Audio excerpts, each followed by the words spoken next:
say this again. WrestleMania does not need to be a 2-night event. Most of us are not hardcore fanboys who are just waiting around to watch more wrestling. WrestleMania is supposed to be the showcase of the immortals, not let's try to fit everyone on the show.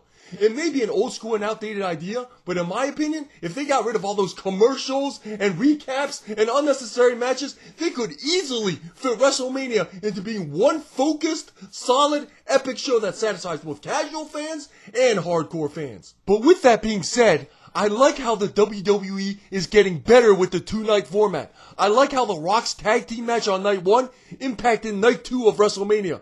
The WWE should continue to build on this, having it not only for the main event, but throughout the mid-card as well. An idea I had, that will never happen, is to have the King of the Ring at WrestleMania, where the semifinals take place on night 1, the finals take place on night 2, and the King of the Ring gets a title match at WWE Backlash or whatever. Now, this will never happen because the WWE wants King of the Ring as a separate thing, but the point is to continue to create better connections between night 1 and night 2. So the first match on the card was Rhea Ripley versus Becky Lynch. Now first of all, what the hell is Becky Lynch's current gimmick? Like I said a long time ago, I did not have a good first impression of Becky Lynch, back when she had that steampunk gimmick. I was at a live event, I had no idea who she was, then she comes out with the big goggles, the big trench coat, and goes like, psh, and all the steam's coming out the back, and I'm like, what the hell is this crap? So she had that steampunk gimmick, then she had the man gimmick, where she's wearing the leather jacket, and she's walking around like Stone Cold. Now when she walks out, they're still calling her the man, but she and Seth Rollins are now wearing these random, crazy, ridiculous outfits that look like they were put together from random stuff they found at the Party City. So what is her gimmick right now? Now as for the match itself, 2 comments. Number 1, this was another modern day match that ignored size differences, where even though Rhea Ripley is twice the size of Becky Lynch, they treated it like it was a 50-50 match. There was even a point where Becky Lynch does a boss man slam on Rhea Ripley. It's like, what? To me, that's like Marco Stunt doing a boss man slam on The Rock. It makes no sense. Number 2, I did appreciate how the commentators did not give away the ending to this match.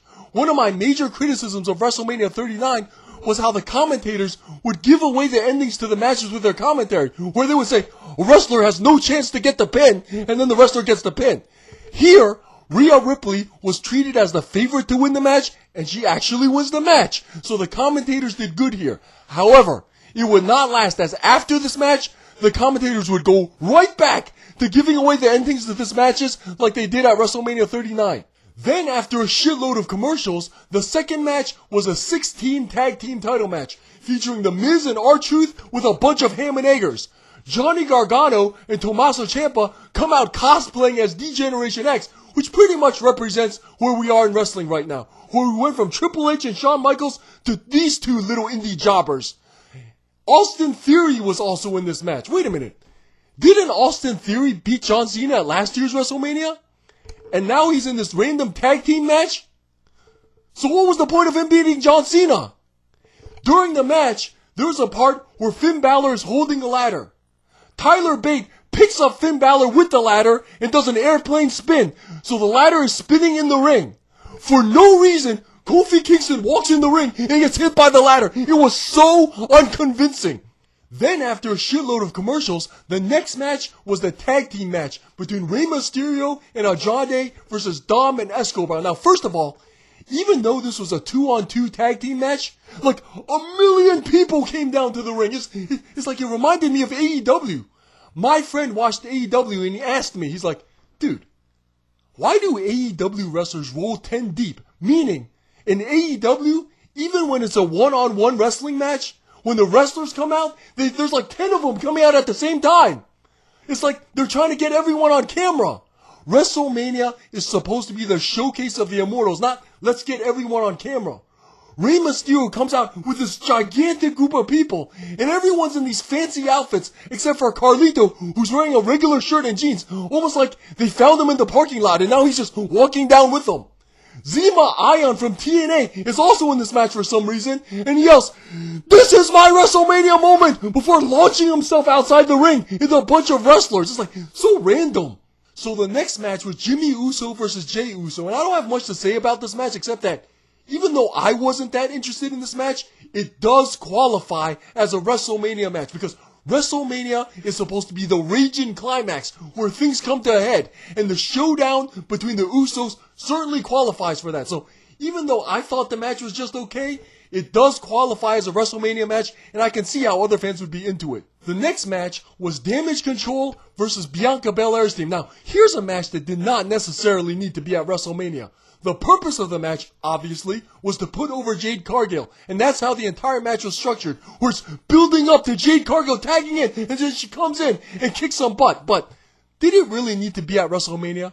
I think this could have easily been a Raw match. The next match was Gunther versus Sami Zayn, and I don't even want to talk about this match, because matches like this are so frustrating to me. It's like at WrestleMania 39, where Sami Zayn is getting destroyed to unrealistic levels. The entire match, gets up, does a few moves, wins the match, and then after the match he's walking around like nothing happened, no selling the entire match. Here at WrestleMania 40, he does it again. Gunther spends the entire match destroying Sami to unrealistic levels. Sami is kicking out of everything. Then all of a sudden Sami gets up, does 3 moves, and wins the match. Literally 3 moves. A brainbuster and 2 kicks. Then after the match, once again, he's walking around like nothing happened, no selling the entire match. Then on top of that, you have the commentators once again giving away the ending, saying things like, "Just give it up, Sami. Stay down. It's already over. The referee should just stop the match." Ugh! You can see how matches like this are so frustrating to me. And on top of that, it doesn't accomplish anything. Matches like this don't put the wrestler over because it's too unrealistic. Imagine if, hypothetically, there was a storyline where a wrestler gets run over by a truck, gets up, does a punch, and wins the match. Does that put the wrestler over? No! Because it's too unrealistic. Stupid shit like that does not make the wrestler look good. It just makes wrestling look like laughably fake shit. So the next match was the main event of night 1, and it was a pretty well done main event, carried by the star power of The Rock. And even the fanboys were talking about how when the camera showed Roman and The Rock, it looked like 2 main eventers. Then when the camera showed Seth Rollins and Cody, it looked like 2 mid-carders. And even the fanboys were talking about how The Rock and Roman looked like they were twice the size of Seth and Cody. My biggest criticism of the match is, once again, the commentators spoiling stuff. After The Rock wins the match, they're saying stuff like, "Cody will not finish his WrestleMania story. He will not become champion," which means he's becoming champion. So basically, by the end of night 1 of WrestleMania, we already knew that Cody would become champion on night 2 because the commentators were giving it away. So the first match of night 2 of WrestleMania 40 was Rudy Pooju versus Seth Rollins. CM Punk is on commentary and calls himself the voice of the voiceless, which makes me roll my eyes. However, he then immediately wins me over by speaking for me. Right as Seth Rollins is coming out wearing that ridiculous outfit, CM Punk is like, "Look at this goof. What am I supposed to make out of this?" Which is pretty much what I'm thinking whenever I see Seth Rollins' ridiculous outfits. So the match starts with Rudy Pooju kicking Seth Rollins, which is cool. I like that. Then after Drew beats Rollins, Damian Priest comes out, cashes his money in the bank, and becomes world champion. Now, I don't think that Damian Priest is a main eventer just yet. However, in my opinion, this is not the real world title. This was the world title that was just made up last year. So I guess I don't mind him having it. The next match was the 6-man street fight that did not need to be at WrestleMania.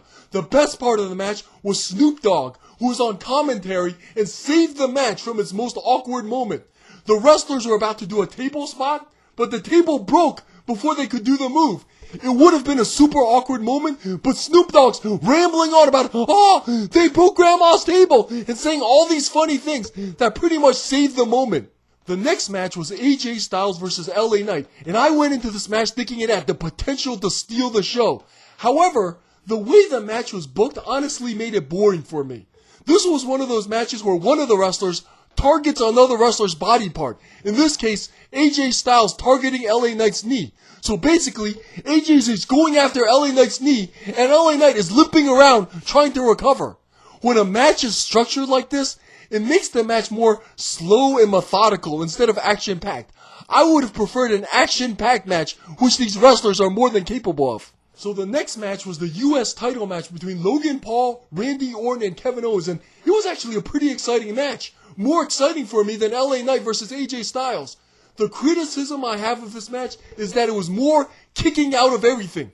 Kevin Owens casually kicks out of the RKO. Randy Orton kicks out of getting hit by brass knuckles. Then Randy Orton kicks out of the stunner. You know, it seems like these days the fastest way to get a crowd to chant "This is awesome" is just by having the wrestlers kick out of everything. So the next match was Bayley versus Iyo Sky. Now, first of all, is Iyo Sky even a star?